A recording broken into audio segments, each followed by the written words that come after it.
Hi Basha. Hi sir. How are you? Fine sir. ఏం సమాచారం? మీరే చెప్పాలి సార్, పెద్దవాళ్ళు. ఇప్పుడు ఏం చేస్తున్నావు? ప్రజెంట్ స్టడీ అయిపోయింది సార్. ఇది అట్లా ఖాళీగా తిరుగుతున్నా, ఏ జాబ్ దొరకట్లేదు సార్. అంటే నీకేం అంబిషన్స్ ఏం లేవా? అంబిషన్స్ అంటున్నాయి సార్. మన సినిమా ఫీల్డ్ లో డైరెక్టర్ అవ్వాలని చిన్న ఆశ ఉంది sir. Very good, very good. మరి ఆ దిశలో ఏమైనా ప్రయత్నం చేస్తున్నావా? ప్రయత్నం చేశాను సార్, కానీ తొందరగా రీచ్ కాలేము కదా సార్. దేనికైనా టైం కావాలి సార్. ఇప్పుడు దాకా ఏదో చిన్న చిన్న వర్క్లు అట్లా చేస్తున్నాం సార్. ఆలోచనకి వచ్చా మరి? పాలవంచ నేను ఉండే ఏరియా పాలవంచ సార్, నా బర్త్ ప్లేస్, నేటివ్ ప్లేస్. అందుకోసం పాలవంచ. అదే హైదరాబాద్ లో కనపడ్డావు కదా మొన్న, అందుకని. అవును సార్. అంటే హైదరాబాద్ అంటే మనం ఎలాగైనా అవకాశాల కోసం హైదరాబాద్ వెళ్ళాలి కదా సార్. మన పుట్టూరు పాలవంచ కాబట్టి ఎప్పటికైనా ఇక్కడికే రావాలి ఎవరైనా సార్. మీ పేరెంట్స్ ఏం చేస్తారు? మా డాడీ నో బర్త్ employee sir, mummy housewife sir. నువ్వేం చదువుకున్నావు? ఇంజనీరింగ్ డిప్లొమా చదివాను సార్. తర్వాత బీటెక్ చేద్దామని ఆలోచన చేస్తాం. ఎందుకని? సబ్జెక్టులు 2 ఉన్నాయి, రాసేస్తున్నాం సార్. ఎందుకని ఆగిన సబ్జెక్టులు మరి? ఇంకా అదే సార్, చదవక మనకు అదర్ యాక్టివిటీస్. చదువు కంప్లీట్ కావాలి కదా అన్న. ఏదైనా ఉద్యోగం చేయాలన్నా, ఏం చేయాలన్నా ముందే చదువు కంప్లీట్ చేయాలి కదా. మా చదువు ఎందుకని పక్కన పెట్టేసారు? తర్వాత రాసేస్తా సార్. కంప్లీట్ అయినా? Very good. అంటే ఈ సెట్ రాయలేదు మరి? రాయలేదు సార్. ఇంట్రెస్ట్ లేదు సార్. మళ్ళా ఇప్పుడు ఒకసారి దెబ్బతిన్నా, అదే వాటి అదర్ ఇంట్రెస్ట్ ఎక్కువ సబ్జెక్ట్ పోయింది. మళ్ళా అదే దెబ్బ ఎందుకు తగలడం, మళ్ళీ బీటెక్ లోకి వెళ్ళి మళ్ళా అటు ఒక్కాలి ఇటు ఒక్కాలి చేయడం. అంటే నా ఉద్దేశం ఏంటంటే, ఏదైనా ఒక లక్ష్యం కనుక లేకపోతే జీవితంలో ఏదైనా సాధించడం చాలా కష్టం. మీకున్న లక్ష్యం చాలా గొప్పది. ఇండస్ట్రీలో నిలబడాలనే ఆలోచన చాలా బాగుంది. కానీ at the same time me parental background చూసుకోవాలి, మీ కుటుంబాన్ని చూసుకోవాలి, వాళ్ళ ఆర్థిక స్థితిగతులని మనం తెలుసుకోవాలి. అప్పుడు మాత్రమే మనం ముందుకు పోవడానికి అవకాశం ఉంటుంది. ఇంకా ఏంటి విశేషాలు? కరోనా కదా సార్, ఇంకా అంతా ఎవరు బయటికి రావట్లేదు. ఏదో చిన్న పని ఉంటే బయటికి రావడం, లేకపోతే కరోనా చాలా దారుణంగా ఉంది. ప్రపంచం మొత్తం వణికిస్తా ఉంది. భారతదేశం సెకండ్ వేవ్ లో అత్యంత దారుణమైన పరిస్థితిలో మనం చాలా 99% చాలా మంది రికవరీ అయ్యారు సార్. కరోనా మీద పాజిటివ్ స్ప్రెడ్ చేయట్లేదు. న్యూస్ ఛానల్ కూడా చాలా మంది నెగిటివ్ స్ప్రెడ్ చేసి జనాలకి ఇంకొంచెం భయభ్రాంతులకు గురి చేస్తున్నారు సార్. దాన్ని కొంచెం పాజిటివ్ వ్యూలో చేసుకుంటే మనం అంతా రికవరీ అయ్యే ఛాన్సెస్ కూడా ఉంటాయనుకుంటున్నాం. ఇది ఒక్క విషయం. కరోనా అంటే భయపడాల్సిన అవసరం లేదు. ఎన్నో వస్తా ఉన్నాయి. అందులో ఇది ఒక పాండమిక్ సిచ్యువేషన్, చాలా భయంకరమైనటువంటి పరిస్థితి. ఎవరైనా కానీ ఖచ్చితంగా 6 feet దూరం మెయింటైన్ చేస్తూ, 6 feet దూరం మెయింటైన్ చేస్తూ అట్ ఎనీ కాస్ట్ మనం మాస్క్ ధరించి షేక్ హ్యాండ్ బంద్ చేసి దండం పెట్టడం నేర్చుకోవాలి. అర్థమైందా? ఏది చేసినా కాస్త దూరం అంటూ అలవాటు చేసుకోవాలి. అప్పుడు ఏ బాధ లేకుండా ఉంటుంది. సరైనటువంటి పౌష్టికాహారం తీసుకోవాలి. ఎందుకంటే మన దేశంలో మాల్ న్యూట్రిషన్ పర్సంటేజ్ చాలా ఎక్కువ. పౌష్టికాహార లోపం అనేది ఎక్కువగా ఉంటుంది. ఆ పౌష్టికాహార లోపాన్ని కనుక మనం అధిగమించినట్లయితే మన ఆరోగ్యం ఖచ్చితంగా బ్రహ్మాండంగా ఉంటుంది. ఇప్పుడు ఉదాహరణకి ఉదయం రావడంతోనే ఎన్నో ఛానల్స్ లో, అంటే ఒక గ్లాస్ లో ఒక వాటర్ తీసుకొని, ఓ చెంచాడు తేనె తీసుకొని, దాని నిమ్మకాయ చెక్క ఒకటి పిండేసి వేడి నీళ్ళలో కనుక వేసుకొని దాన్ని తాగితే ఇమ్యూనిటీ పవర్ పెరుగుతుంది. ఆటోమేటిక్ గా మనం ఆరోగ్యంగా ఉండడానికి అవకాశం ఉంటుంది. అలాగే ఎవరికైనా దగ్గు, జలుబు బాగా ఉందనుకున్నా పాలలో మిరియాలు వేసుకొని తాగటం వల్ల కూడా మన ఆరోగ్యాన్ని మనం సంరక్షించుకోవచ్చు. అంటే ఇక్కడ గమనించాల్సిన ఏంటంటే, మనకున్న సుగంధ ద్రవ్యాలను ఖచ్చితంగా ఉపయోగించుకోవాలి. అల్లం కావచ్చు, సొంటి కావచ్చు, మిరియాలు కావచ్చు, అలాగే లవంగాలు కావచ్చు, ఇవన్నీ కూడా వీటిని జాగ్రత్తగా ఉపయోగించుకొని మనం కనుక వాడితే తిరుగుండ. తర్వాత ఎల్లిపాయలు కూడా క్యాన్సర్ ని నిరోధించేటువంటి శక్తి ఎల్లిపాయలు. ఓ 3 ఎల్లిపాయలు రోజు తినడానికి ప్రయత్నం చేయండి. ఆటోమేటిక్ గా వ్యాధి నిరోధక శక్తి అనేది పెరుగుతుంది. వ్యాధి నిరోధక శక్తి పెరిగినప్పుడు మనం చక్కగా ఉంటాం, ఆరోగ్యంగా ఉండడానికి అవకాశం ఉంటుంది. అదే మనం తినే ఆహారం పౌష్టిక ఆహారం అయి ఉండాలి, సరైనటువంటి ఆహారం అయి ఉండాలి. కొంత ఇబ్బందిగా ఉందనుకున్నాం, పులుసు కూరలు కాస్త దూరం పెట్టే ప్రయత్నం చేయాలి. విటమిన్ సి ఉండేటువంటి పదార్థాలను ఎక్కువగా తీసుకోమంటున్నారు. సో అంటే విటమిన్ సితో పాటుగా మనం రోజు కూడా డ్రై ఫ్రూట్స్ మ్యాక్సిమం తీసుకోవాలి. డ్రై ఫ్రూట్స్ అనేవి మన ఆరోగ్యానికి ఎంతగానో ఉపయోగపడుతూ ఉంటాయి. వీటికి తోడుగా ఇంకా మనం ఏం చేయాలంటే వేడి చేసినటువంటి నీళ్లు త్రాగటం నేర్చుకోవాలి. అదే తర్వాత ఇంకా దీని తోడుగా ఒకవేళ ఏదైనా చిన్న ప్రాబ్లం, జలుబు కానీ దగ్గు కానీ అట్లా కానీ వచ్చినట్లయితే ఆవిరి పట్టడం చేయాలి. ఆవిరి అన్ని కూడా న్యాచురోపతి అంటారు. వీటిని ఎంత జాగ్రత్తగా ఉంటే మనం అంత ప్రొటెక్టివ్ గా ఉంటాం. ఆరోగ్యం కూడా ఎక్కడ ఎలాంటి ఇబ్బంది ఉండేటువంటి సిచ్యువేషన్ అనేది ఏ దిశలో కూడా ఉండదు. ఇది గమనంలోకి తీసుకోవాలి. తర్వాత రోజు రెగ్యులర్ గా ప్రాణాయామాలు చేయాలి. ప్రాణాయామాలు అంటే తెలుసు. ప్రాణాయామాలు అంటే ఇప్పుడు దానికి శ్వాస ద్వారా ధ్యాసను నేర్చుకోవడం, మెడిటేషన్ చేయాలి. ప్రాణాయామాలు అంటే ఇప్పుడు దానికి కపాలభాతి అంటారు. ఓ మనిషి కూర్చొని గాలిని వేగంగా పీలుస్తూ వేగంగా వదిలిపెడతా ఉన్నారు. ఎంత వేగంగా అవకాశం ఉంటే అంత వేగంగా పీలుస్తూ ఉండాలో వదిలిపెడతా ఉండాలి.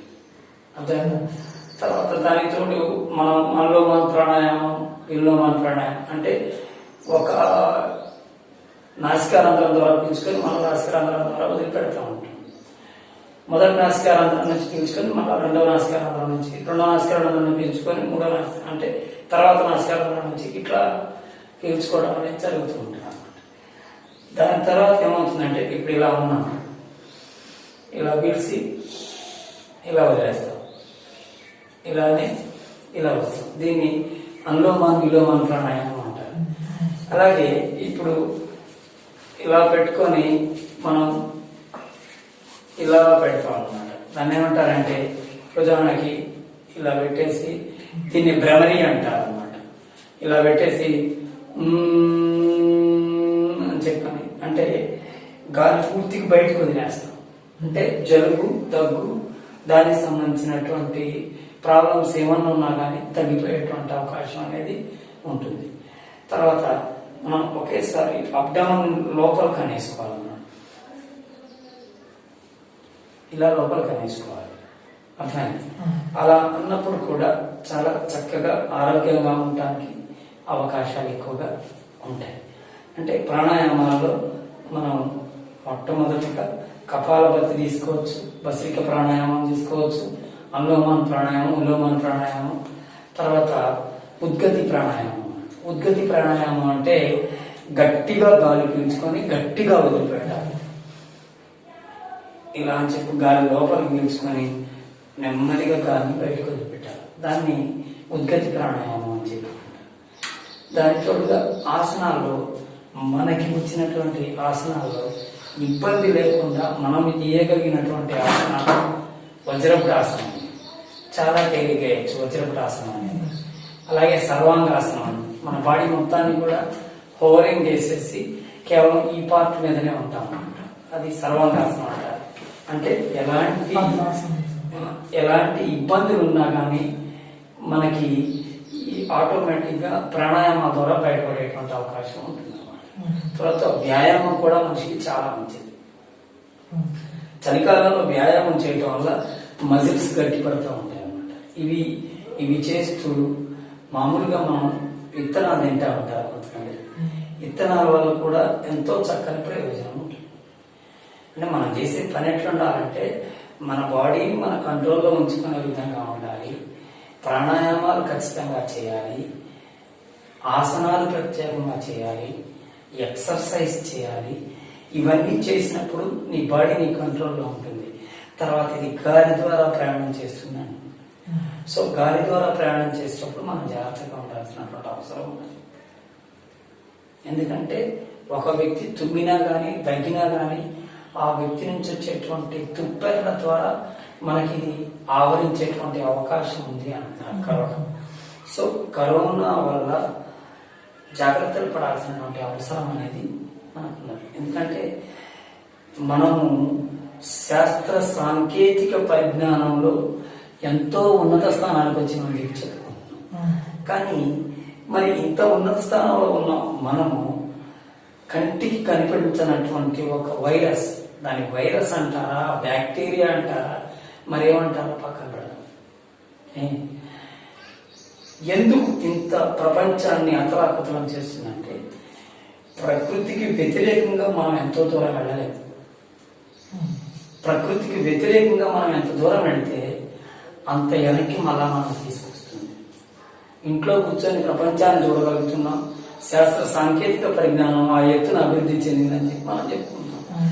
కానీ మరి ఈ శాస్త్ర సాంకేతిక పరిజ్ఞానం మన కంటికి కనిపించినటువంటి వైరస్ ఇవాళ మనల్ని గడగడలాడిస్తా ఉన్నది. సో దాని నుంచి జాగ్రత్త పడాలంటే మాస్క్ ధరించాలి, శానిటైజర్ యూజ్ చేయాలి. ప్రతిదీ చాలా జాగ్రత్తగా ఉండాల్సిన అవసరం అనేది ఉన్నది. ఎట్లా జాగ్రత్తగా ఉండాలి అంటే అది మన చేతిలో ఉంటుంది, మన చేతుల్లో ఉంటుంది. ఆ ఏమైతుంది అని చెప్పని ఎప్పుడు నెగ్లిజెన్స్ అనేది ఉండకూడదు.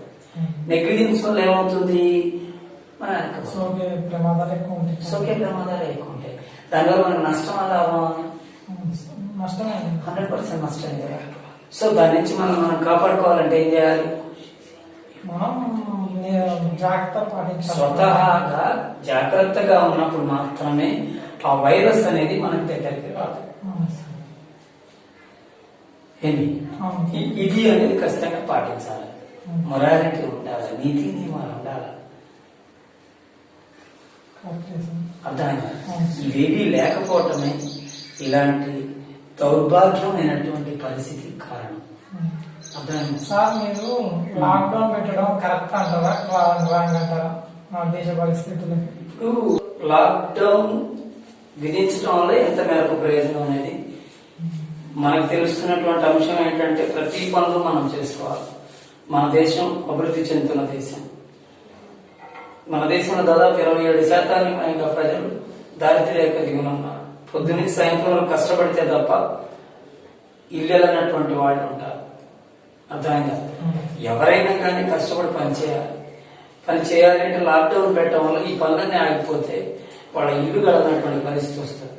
ఇక ఆర్థికపరమైనటువంటి అంశాలను దృష్టిలో పెట్టుకున్నప్పుడు లాక్డౌన్ కరెక్ట్ కాదేమో అనిపిస్తుంది. కానీ ఈ 6 అడుగుల డిస్టెన్స్ మెయింటైన్ చేస్తూ, మాస్క్ ను ధరిస్తూ, శానిటైజర్ యూజ్ చేస్తూ ప్రతి ఒక్కరిని 6 అడుగుల దూరం నుంచే మనకని మనం చేసుకుంటూ పోతే ఈ మహమ్మారిని ఖచ్చితంగా మనం అధిగమించవచ్చు. ఆ ప్రయత్నం చేయాలి. గాల్లో కూడా వస్తుంది అనుకున్నప్పుడు ఖచ్చితంగా ఈ డబల్ మాస్క్ అంటారు దీన్ని. చూడండి, డబల్ మాస్క్ అంటారు దీన్ని. ఈ డబల్ మాస్క్ ని మనం కనుక ఖచ్చితంగా ఇలా పెట్టుకొని ఇలా కట్టేసి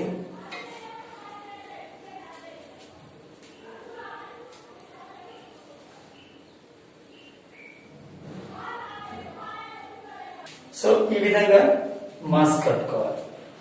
ఇక్కడ గమనించాల్సిన విషయం ఏంటంటే స్టే హోమ్ స్టే సేఫ్ అంటే అర్థమేంటి, ఇంట్లోనే ఉండండి, జాగ్రత్తగా ఉండండి అని దాని భావన. ఏదైనా మనకి ఖచ్చితంగా అక్కడ పని ఉందంటే తప్ప వెళ్ళదు. పని లేనప్పుడు వెళ్ళడం వల్ల నష్టమే జరిగింది కదా, అవునా కదా? సో కాబట్టి పని ఉన్నప్పుడు మాత్రమే బయటికి పోవాలి, పని లేనప్పుడు ఇంటి పరిస్థితిలో కూడా బయటికి పోవద్దు. పోలీసు వాళ్ళు ఒక దెబ్బ కొడుతున్నారనో లేకపోతే పోలీసు వాళ్ళు ఫైన్ వేశారు అని చెప్పి అనే కంటే కూడా మన జాగ్రత్తలు అనవసరమైన అంశాలకు బయటికి పోయి వాళ్ళని ఇబ్బంది పెట్టే కంటే మన జాగ్రత్తలు మనం ఉంటాం అవసరం. ఇవాళ చాలా జాగ్రత్త పడుతున్నటువంటి పారిశుద్ధ్య కార్మికులు చాలా గొప్పవాళ్ళు, నర్సులు చాలా గొప్పవాళ్ళు, అలాగే డాక్టర్లు చాలా గొప్పవాళ్ళు, పోలీస్ డిపార్ట్మెంట్ వాళ్ళు, వీళ్ళందరూ కూడా మనల్ని కాపాడటం కోసం వాళ్ళు చెప్పినాను అది ఏం లేదు సార్. వాళ్ళ వంతు కర్తవ్యంగా ఒక్క క్షణం కూడా వెయిట్ చేయట్లేదు. అందుకే వాళ్ళకి ఎప్పుడు కూడా సదా నమస్కారం పెట్టాలి. ఎందుకంటే వాళ్ళు లేకపోతే మనం లేము. లేదు సార్. ఇప్పుడు ఇంటర్నల్ గా హోమ్ డిపార్ట్మెంట్ అంటే ఈ రక్షక భటులే మనల్ని కాపలా కాపాడుతారు. చిన్న గొడవ జరిగినా వీడే పట్టింది. ఎక్స్టర్నల్ గా ఆటోమేటిక్ గా ఎవరు కాపాడుతారు మనల్ని? సైన్యం కాపాడుతుంది. సైన్యం డాక్టర్స్ అదే ఎక్స్టర్నల్ గా కాకుండా అంటే డిఫెన్స్ అంటే భారతదేశంకి డిఫెన్స్ ఫోర్స్ డిఫెన్స్ ఫోర్స్ ఉంటుంది. అలాగే భారతదేశంలో మన ఫోర్స్ ఉంటుంది అన్నమాట. సో ఈ విధంగా గమనించినప్పుడు మనం జాగ్రత్తగా ఉంటే మనం కాపాడుకోగలుగుతాం, సమాజాన్ని కాపాడగలుగుతాం. ఎప్పుడైనా సరే నీకు చిన్న ప్రాబ్లం అనిపించింది, యూ మస్ట్ బి ఐసోలేటెడ్. నిన్ను నువ్వు కాపాడుకోవాలి. కాబట్టి నువ్వు అందరిలో కలవు. నీ కుటుంబాన్ని కాపాడే బాధ్యత కూడా నీ మీద ఉంటుంది. నాకు ప్రాబ్లం వచ్చింది కాబట్టి నా ప్రాబ్లం 10 మందికి అనిపిస్తే తద్వారా సమాజం నాశనమైంది. ప్రాబ్లం నాతోనే అంతం కావాలి. సెల్ఫ్ డిఫెన్స్ అనేది ఖచ్చితంగా ఉండాలి. అర్థమైందా? మొరాలిటీ ఉండాలి. Don't be immoral. నాకు వచ్చింది కాబట్టి వాడు నాతో పాటు ఇంకో 10 మంది ఇబ్బంది పడాలనుకోవడం అనేది చాలా దుర్మార్గమైనటువంటి నీచమైన ఆలోచన. దాని నుంచి బయటపడాలి. అలాగే రోగిని అంటరాని వాడిగా చూడాలి. ఎందుకంటే వాడి అదృష్టం వాళ్ళ పాపం ఏం చేస్తాడు? అనుకోని పరిస్థితుల్లో ఆ సంఘటన జరిగింది కాబట్టి ఆయన కూడా మనవాడే కాబట్టి ఆయన కూడా కాపాడాల్సిన బాధ్యత మన మీదనే ఉంటుంది. సో కాబట్టి ఫ్రెండ్స్, కరోనా నియమాలకు సంబంధించి మేము ఇప్పటి వరకు కూడా చర్చించుకున్నాం. నాతో ఈ చర్చా కార్యక్రమంలో పాల్గొన్నటువంటి ఆశా గారికి కూడా ధన్యవాదాలు తెలియజేస్తూ, మీరందరూ ఒక ఉద్యమంలో చేపట్టి మనమందరం కలిసి మన సమాజాన్ని మనమే కాపాడుకుందాం, ప్రపంచ శాంతికి ముందుండి నడిపిద్దాం. థ్యాంక్ యూ అనండి.